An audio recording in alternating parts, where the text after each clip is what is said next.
Eu quero falar nessa noite, fazer duas perguntas, né? Quem é você e quem é o outro? Vocês estão bem? Amém, queridos? Glória a Jesus. Evangelho de João, capítulo 1, do verso 19 ao verso 28. João capítulo 1, verso 19 ao verso 28. Este foi o testemunho de João, quando os judeus de Jerusalém enviaram sacerdotes e levitas e perguntaram para ele quem ele era. E aí eu faço duas perguntas para você nessa noite. Quem é você e quem é o outro? Amém? Diga, quem é você, quem é o outro? E foram perguntar para João quem era ele, porque ele estava chamando a atenção. No verso 20, ele confessou e não negou e declarou abertamente, viu? Eu não sou Cristo. Já começa por aí. No verso 21 perguntaram então, mas quem é você então, Elias? Detalhe, Elias já tinha morrido há muito tempo. Pensaram que era o espírito de Elias, né? Ele disse, não sou. É o profeta? Também ele disse, também não sou. E finalmente perguntaram, quem é você?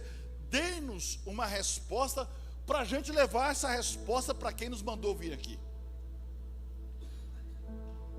Que diz você acerca de si próprio? Hein, João? Quem é você? Quem é você, meu irmão? Interessante quando alguém pergunta quem nós somos, a primeira coisa que a gente responde, na realidade, é a nossa questão profissional, não é assim? Quem é você? Ah, eu sou isso, faço aquilo. Não é assim? Sim ou não?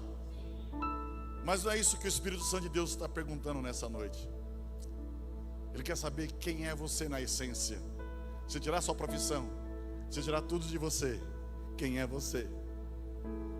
É isso que Deus quer falar com a gente nessa noite. Vocês estão bem? Então tá bom.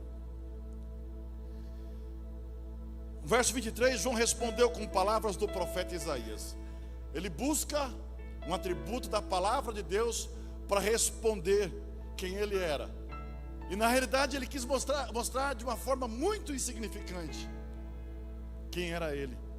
Embora ele tinha chamado a atenção, e quando alguém chama a atenção, essa pessoa fica em evidência, sim ou não? Fica em evidência. Viu o pastor Silas Malafaia dando uma entrevista essa semana, e a repórter quis menosprezar ele, não é? Ele disse, olha, eu não sou ninguém, não sou político, não é?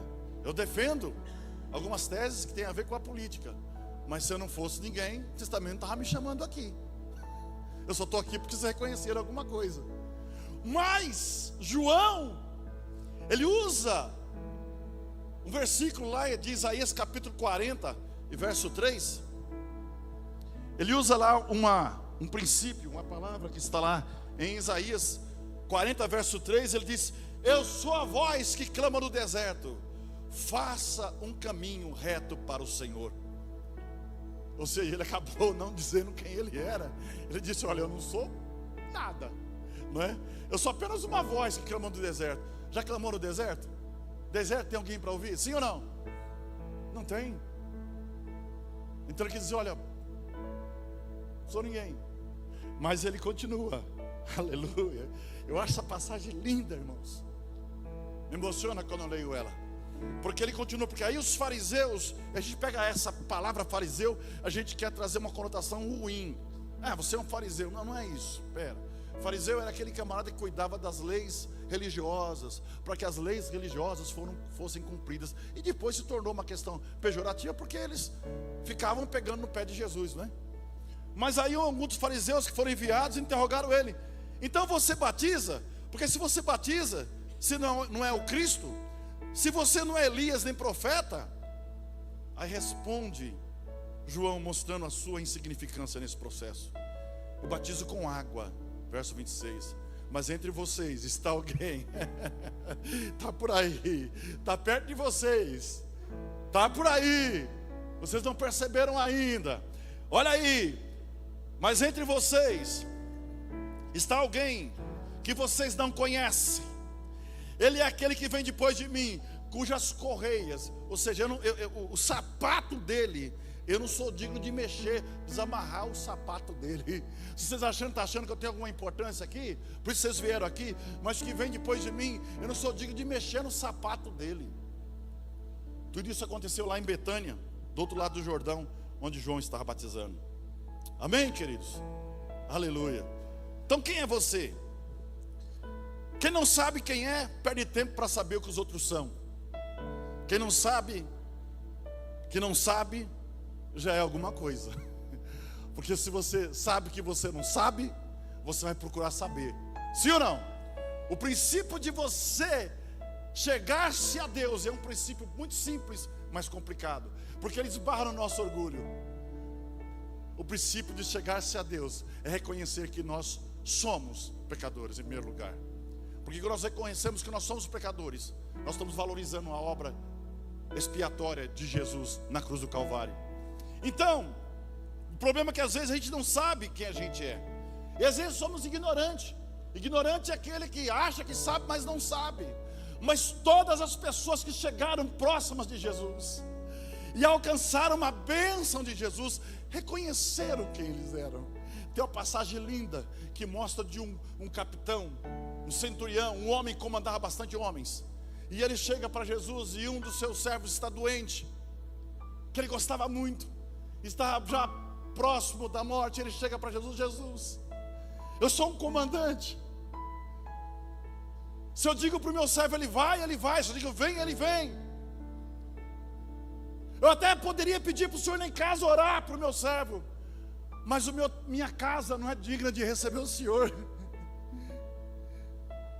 Então, já que é assim, basta uma palavra tua e o meu servo vai ser curado. Você está entendendo a profundidade disso? O cara era comandante. Se fosse hoje, era um general de 5 estrelas. Ele se rebaixa e diz: eu não sou digno de receber você na minha casa. Quem era esse Jesus? O homem que andava com as sandálias e aquele monte de doido junto com ele, e que alguns nem acreditavam muito nele. Era uma confusão, porque Jesus dava nó na cabeça dos religiosos. Jesus estava nos lugares mais improváveis que as pessoas poderiam estar. Jesus não estava andando com religioso. E ele foi questionado um dia: mas você fala que é filho de Deus e anda com pecadores? Pois é, porque o são não precisa de médico. Eu vim pelas ovelhas caídas de Israel. Jesus veio por você, veio por nós. Amém? E quando a gente não sabe quem a gente é problema. E Jesus um dia questionou os discípulos, está lá em Mateus capítulo 16, do verso 13 ao verso 9. Jesus pergunta para os discípulos: quem sou eu? Porque, imagina, havia momentos no ministério de Jesus que era legal, né? Imagina quando Jesus curava o aleijado, o cego. Imagina você, um dos discípulos, né? E alguém queria uma agenda com Jesus, ia procurar você. Mateus era o cobrador de impostos, e alguém foi pagar o imposto lá e conhecia Mateus. Mateus, rouba a agendazinha com Jesus aí, cara. Eu queria trocar uma ideia com ele. Não dá para encostar no homem, é muita gente. Eu vou ver aí, não. Vamos ver como é que é. Tinha uns momentos legais, viu? Andar com Jesus. E Jesus quis saber o que aqueles discípulos achavam dele. E chegando ali, Mateus 16, verso 13, chegando ali nas partes de Cesareia, de Filipe, interrogou os seus discípulos dizendo: que diz os homens ser o filho do homem? Aleluia. Jesus já chega por cima, né? Ele está dizendo aqui: o que diz os homens ser filho do homem? Ele está falando assim: o que diz os homens ser filho de Deus? Ele está já se colocando como Deus ali, né? Já deu uma cutucada dos discípulos. Aí eles disseram: uns falam que o senhor é o João Batista, outros falam que o senhor é Elias reencarnado, outros falam que o senhor é o Jeremias, outros falam que o senhor é um dos profetas. E vocês? O que vocês dizem que eu sou? Aí é que pega. E agora Jesus pergunta para você: quem sou eu para você? Quem sou eu para você? Tem gente que vai responder: ele é o curandeiro, que toda vez que eu estou doente, eu oro e peço para ele curar. E o resto não oro mais. Então, nem para comer, nem para levantar. Não, mas então, Jesus é o curandeiro. Tem aquele que Jesus é o dono do Banco do Brasil. Toda vez que eu preciso de dinheiro, eu vou orar. Eu preciso de um carro, eu vou orar. Aí Jesus já é dono da Volkswagen, da Ford, né? Vocês estão achando graça, né? Mas é para vocês entenderem. Quem é Jesus para você? Ah, Jesus é o cara que vai me tirar dos enroscos. Quando eu estou com um problema. E quando você não está no enrosco? Ah, nem lembro dele, velho. E às vezes acontece isso mesmo. Jesus curou alguns leprosos. Acho que eram 10, se não falha a memória. Isso, 10. E aí, imagina, o que era um leproso? Primeiro que a lepra não tinha cura. Esses caras tinham que sair da sociedade, ficar fora da cidade, não podia ter contato com a esposa, com o esposo, e não podia ter contato. Se fosse hoje, o pessoal ia lá de máscara, com a roupa, sabe, de equipamento para não pegar vírus, que para lá, para levar comida para eles lá. Eles eram uns caras que não tinha contato. E eles, quando souberam que Jesus ia chegar ali, correram lá. Ei! O senhor pode nos curar? Eu acho que os discípulos ficaram um pouquinho distante ali, hein, meu? Você é louco, rapaz? Vou encostar perto desses caras para começar a cair minha pele? Acho que só Jesus chegou lá. Eu penso, não está escrito isso, tá? Mas Jesus cura. Tem coisa que Deus faz na nossa vida que é tão maravilhoso, que a gente fica tão feliz, que a gente esquece, né, de agradecer. Quantos voltaram para agradecer Jesus? Quantos? Só um. De 10, um voltou. Quem é Jesus para você? Quem é Jesus para você? E aí Jesus pergunta, viu? Então tá, no verso 15. E vós, que dizeis que eu sou? Aí Simão Pedro, acho que Simão, parece que eu estou vendo aquela situação, o discípulo dali sentado, aquela conversa mais íntima, né? Porque Jesus tinha diversos níveis de relacionamento, coisa que você precisa ter também. Jesus tinha um relacionamento com a multidão, Jesus tinha um relacionamento com os seus discípulos, e tinha relacionamento mais chegado ainda com os discípulos. Tinha alguns dos discípulos que estavam muito mais próximos de Jesus. Níveis de relacionamento. Parece que eu vejo aqueles homens sentados ali. Caramba, o que nós vamos dizer agora? Essa palavra hoje para nós não tem uma conotação que ela tem, o que ela teria na época. Mas no verso 16, Simão Pedro responde: Tu és o Cristo. Quando a gente fala de Cristo, aquele que está escrito lá em Gênesis, que da semente da mulher nascerá um que esmagará a cabeça da serpente. Tu és o Cristo, aquele que lá em Isaías capítulo 53, 700 anos antes desse momento, que ele foi moído pelas nossas transgressões, o castigo que nos traz a paz estava sobre ele, e pelas suas pisaduras nós somos sarados. Tu és o Cristo, aquele que nos usurpou o sonho igual a Deus, veio a este mundo como forma de homem, estando na forma de homem, veio como servo, estando na forma de servo, foi obediente até a morte de cruz. Tu és o Cristo.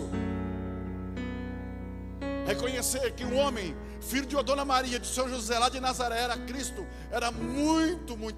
Jesus era um nome comum, é como se fosse José, Antônio, mas o Cristo não. O Cristo era o esperado, o Cristo deveria ser o enviado por Deus. Aí ele continua: Tu és o Cristo, o Filho do Deus vivo.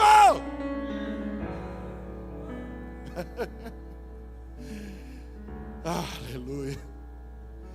E Jesus disse para ele: Eita, rapaz, ei, Simão Barjonas, porque você não revelou isso, bem-aventurado é você, porque você não revelou isso da carne nem do sangue, mas do meu Pai que está nos céus. Pois eu também te digo, tu és Pedro, e sobre essa pedra edificarei a minha igreja, e as portas do inferno não vão prevalecer contra ela. Tem gente aí, tem uns teólogos aí, eu não gosto muito desse negócio. Tem uns caras que falam que Jesus, quando fala isso, fala dele mesmo, não fala de Pedro. Eu acho que ele fala de Pedro. Tem umas discussões aí, tem uns caras que começam, né? Eu leio aqui e paro por aqui mesmo. Porque quando você vê esse mesmo Pedro covarde que foge, quando esse mesmo Jesus é preso, que ele nega Jesus 2 vezes, antes que o galo cantasse 3. Esse Pedro chora alto, volta para Jerusalém. Mas um dia lá em Atos capítulo 2, ele cheio do Espírito Santo, começa a pregar o Evangelho. E mais de 3.000 almas se rendem ao Senhor Jesus. Tu és Pedro, e sobre essa pedra edificarei a minha igreja. Aleluia. E eu darei as chaves do reino dos céus. E tudo que ligares na terra será ligado nos céus, e tudo que desligares na terra será desligado nos céus. Nós temos problema para saber quem nós somos, e às vezes queremos saber quem os outros são. Mas irmão, não creia muito naquilo que os outros estão se apresentando, porque aquilo que você sabe do outro e aquilo que ele quer que nós vejamos dele. Porque as selfies do nosso pecado nós não temos coragem de fazer. Aliás, é muito difícil alguém encontrar selfie triste, não é? Parece que já é uma coisa assim, apontou a câmera, um sorrisinho. Ana Hickman, antes de separar, na noite, antes de separar, tinha tirado uma foto com o rapaz. Amanheceu separado. Ali não é o lugar da realidade. Ali não é o lugar onde você sabe quem é alguém. Aliás, se a sua esposa dissesse quem era ela para você, ou vice-versa, né? Não sei se estaria casado, sim ou não. Não fala nada com tanta confusão. Não respondam, não é? Porque quando a gente está namorando, a gente quer mostrar o melhor, sim ou não? Agora pode falar, sim ou não? Quando a gente está namorando, a gente quer mostrar o melhor, né? E aí vem cheirosinho, vem não sei o quê, e traz uma florzinha, traz um bombonzinho. Aí depois, casou, né? Não precisa mais.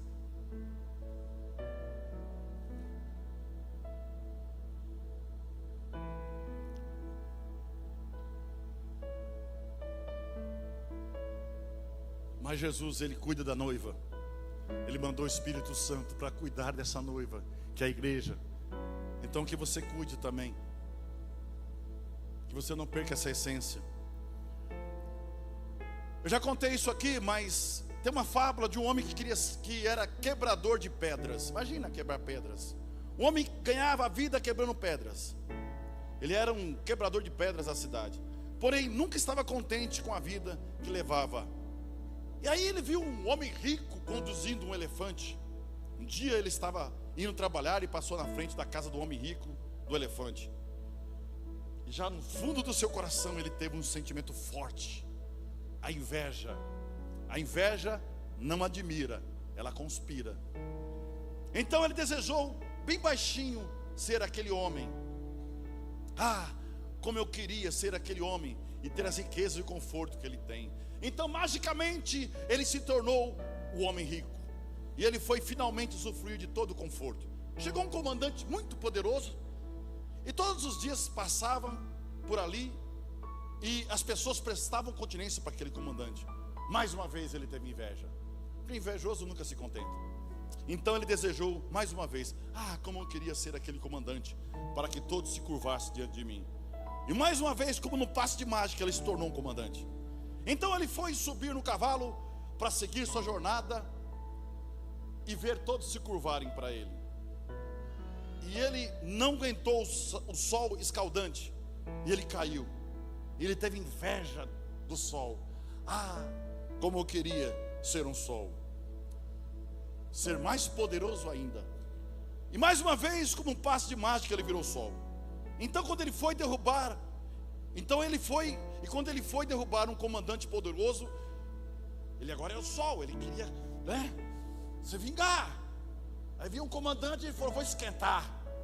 E aí veio uma nuvenzinha fofinha, passou na frente dele e ofuscou ele, tapou os seus raios. E pela 4ª vez ele sentiu inveja. Eu quero ser uma nuvem bem grande, fofinha, para tapar o sol e ser mais poderoso que o sol. Então ele se tornou uma nuvem grande, bem fofinha, e logo foi tapar o sol. Mas ele foi impedido por um vento que empurrou ele para longe. E ele ficou nervoso e disse: poxa, então eu quero ser o vento. E ele pensou: como eu desejo ser o vento. E como no passe de mágica, ele virou um vento. E de repente ele foi empurrar as nuvens. Mas ele viu uma montanha gigantesca. E na sua inveja, ele viu que a maior montanha que ele quis empurrar, ele não conseguiu. E ele se tornou, e ele falou: poxa, mas eu não consigo empurrar essa montanha. Eu quero ser uma montanha gigantesca. E ele se tornou uma montanha gigantesca. E ele finalmente pensou: estou feliz, porque ninguém pode comigo. Agora eu sou uma coisa mais poderosa do mundo. Porém ele ouviu um barulhinho familiar de um martelo, uma marreta e um formão, tac, tac, tac, no pé da montanha. Quem era? O quebrador de pedras, quebrando a gigantesca montanha de pouquinho em pouquinho. E aí ele viu que na realidade ele era mais forte quando era quebrador de pedras. Às vezes a gente quer o lugar do outro, às vezes a gente não sabe as agruras que o outro passa, e a gente quer ser o outro.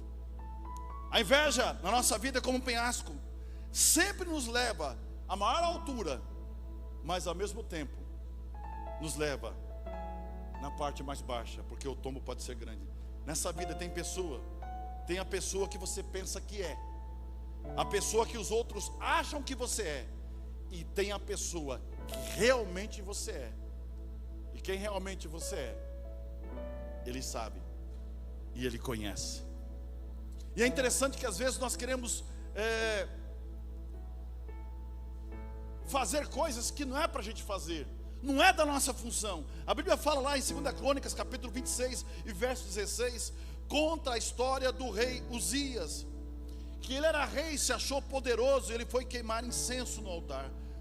Também é chamado ele como Azarias, né? Em alguns textos da Bíblia, ele foi o rei de Judá que começou bem o seu reinado, sendo fiel a Deus, alcançando um grande sucesso militar e econômico com o povo de Deus, o povo de Israel. No entanto, quando ele se tornou poderoso, ele deixou o orgulho dominar o seu coração. Ele então usurpou da função que era do sacerdote, que não era dele. Ele entrou no templo para queimar incenso. Somente o sacerdote podia fazer isso. Era uma coisa exclusiva dos descendentes de Arão. Está lá em Números capítulo 16 e verso 40. E esse ato de ele entrar ali para tentar queimar incenso foi uma grave desobediência à lei de Deus. A tentativa de exercer um papel que não era dele, era um papel do sacerdote. A arrogância espiritual e o desrespeito à santidade do culto. E como consequência, Deus o feriu. Feriu com lepra. Uzias ficou isolado do povo, morreu aos pedaços. Está lá em 2 Crônicas capítulo 26, 19 e 21. De um rei a um leproso. Então, ou seja, quem nós somos? Tem uma oração muito importante, se você puder achar para mim, tá em algum lugar no Google, a oração da serenidade. Basicamente essa oração diz nela, essa oração é muito usada em casas de recuperação, né? Comunidades terapêuticas. Senhor, faça que eu possa mudar as coisas, mas faça eu entender também as coisas que eu não posso mudar. Me dê coragem para mudar aquelas que eu posso, e me dê discernimento para entender aquela que posso e aquela que não posso. Tem gente querendo mudar coisa que não é para ser mudada, que ele não pode, não foi chamado para isso, não é? E a gente sempre tem um parâmetro, é normal. Quando a gente busca qualidade, seja qualidade de vida, qualidade de empresa. Aliás, isso é uma filosofia de qualidade de empresa, né? Quando eu fui auditor de qualidade, e se eu quisesse trabalhar com uma auditoria de qualidade, eu queria trabalhar, mas não gostei muito. Então você tem que pegar uma referência, alguém que é melhor que você, para você chegar lá. Entende? Quais são os seus objetivos, as suas metas? Qual a filosofia da empresa? Não é assim? Então você pegar alguém melhor que você. Mas acontece que na nossa vida precisamos saber quem nós somos. E quando nós sabemos quem nós somos e sabemos a quem nós servimos, tudo que está à nossa volta, o nosso periférico, não vai interferir em quem você é. As pessoas mais importantes, escute, são aquelas que não dão importância para a sua importância. Vocês entenderam? Eu vou repetir. As pessoas mais importantes são aquelas que não dão importância para a sua importância. Jesus sendo filho de Deus, como lá está escrito lá em Filipenses, que sendo filho de Deus, ele não usurpou ser igual a Deus. Importante que ele foi e é, ele veio neste mundo como uma forma humana. Mas aí quando você vê esse texto, termina assim: mas Deus o exaltou sobremaneira, que lhe deu nome que é sobre todos os nomes, e que no nome de Jesus todo joelho vai se dobrar.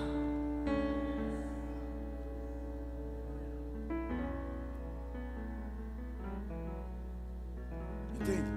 E aí o que acontece, irmãos? Quando você sabe quem é você, é interessante você ler o livro de Jó. É Jó mesmo. Já no capítulo 1 fala que ele era o homem mais rico de toda a Mesopotâmia, mais rico da terra de Ur. Ele era o cara, meu. Só que um dia Satanás, que ele estava dando a voltinha, né? E aí Deus pergunta para ele: de onde você está vindo, Sete Peles? Estava dando uma voltinha, porque o bicho ele nunca fala qual que é dele, né? Não. Você estava olhando meu servo Jó.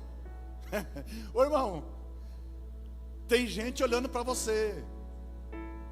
Tem espíritos que olham para você. Tem gente que quando vê você até arrepia. Sim ou não? É. Mas se a gente tivesse a graça de viver somente para Ele. E Pedro foi igual a gente. Só a sombra de Pedro, quando passava, o que acontecia? Curava. Tamanha intimidade que Pedro tinha com Deus. E aí Deus fala para Satanás: o que você estava fazendo? Estava olhando lá meu servo Jó. Estava olhando ele, né? Aí já veio o negócio, né? Ele é temente a ti. Mas o cara é rico, meu. O cara tem tudo. Aí fica fácil servir. Irmão, não coloque a questão de servir a Deus com as posses que você tem, irmão. Tem gente esperando ser abençoado para depois servir a Deus. Não. A bênção é consequência da sua fidelidade com Deus. Não é uma troca. Tem gente esperando isso. Tem gente fazendo campanha para isso. Se Deus não sei o quê, aliás, dia 31 de dezembro é o dia das promessas. Sim ou não? Tem gente fazendo promessa. Dia 31, na passagem do ano. Se Deus, Ele condiciona.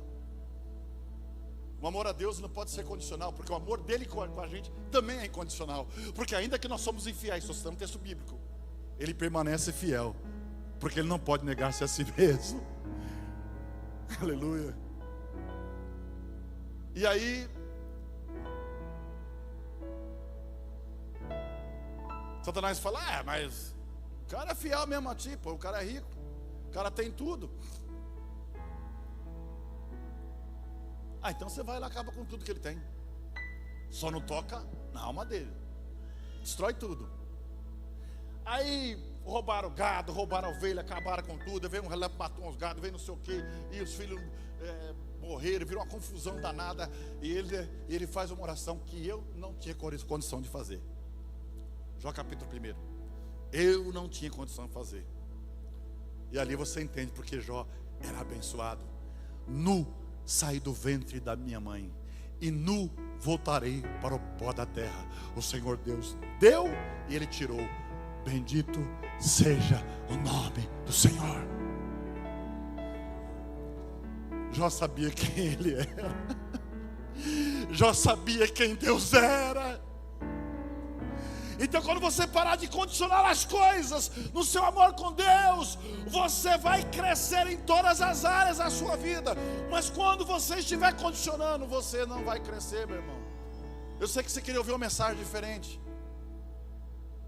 mas não é assim que funciona. Quando a gente lê: buscar em primeiro o reino de Deus e a sua justiça.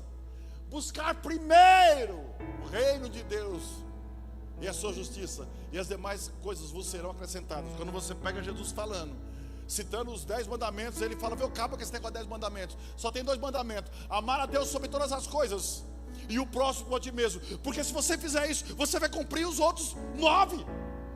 Não roubarás, não matarás, tudo dentro do próximo. Então quando você ama a Deus, pode estar caindo o canivete, pode estar chovendo, pode estar não sei o que, não, eu vou lá adorar o meu Deus, eu vou falar com Ele. Se pode estar alguém te oferecer uma dinheirama para você se corromper, não vou me corromper, porque é pelo meu Deus, eu amo meu Deus. Não tem nada a ver com as pessoas desse mundo, não tem nada a ver com as condições, tem a ver no seu relacionamento com Deus. Então quando você sabe quem você é,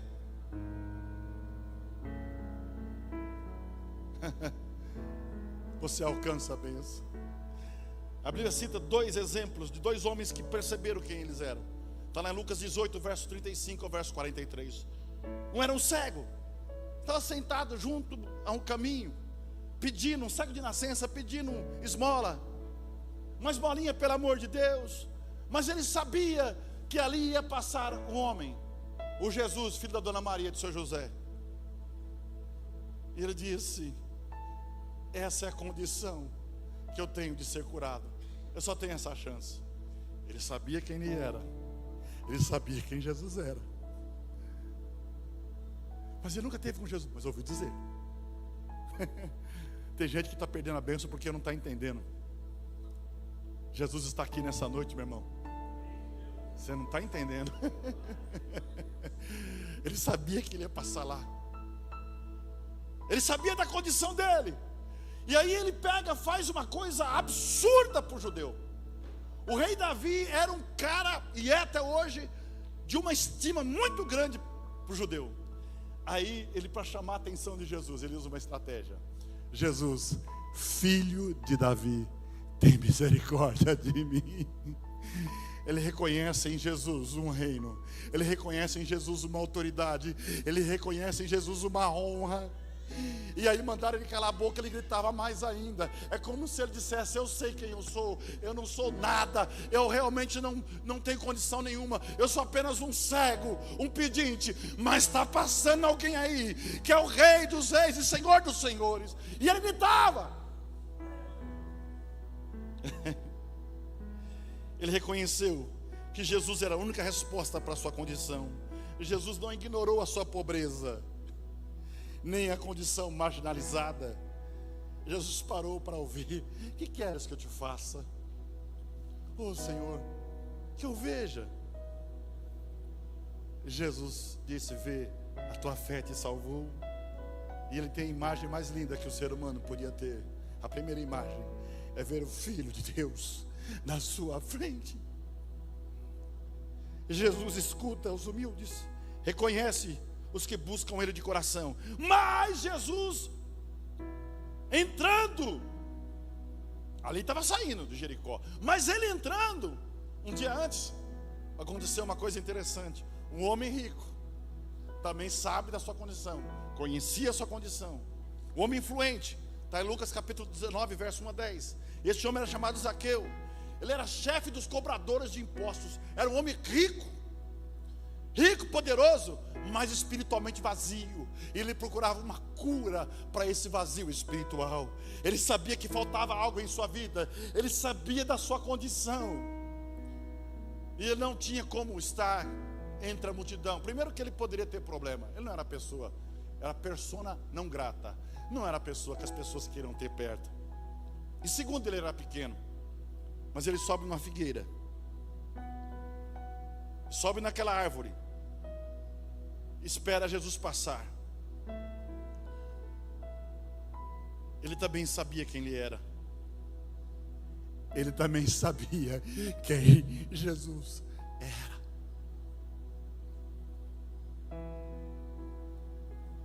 Agora era um rico, não era mais um pobre.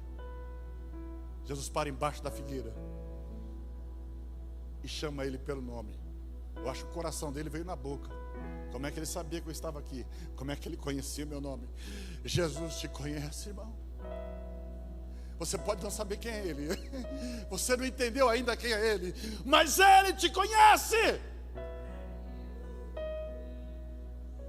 Olha a confusão que Jesus arruma para ele. Ô Zaqueu, desce depressa, não tem muito tempo não. porque você queria me ver. Eita, rapaz, parece que eu vejo isso aqui. Eita, eu queria te ver. Né?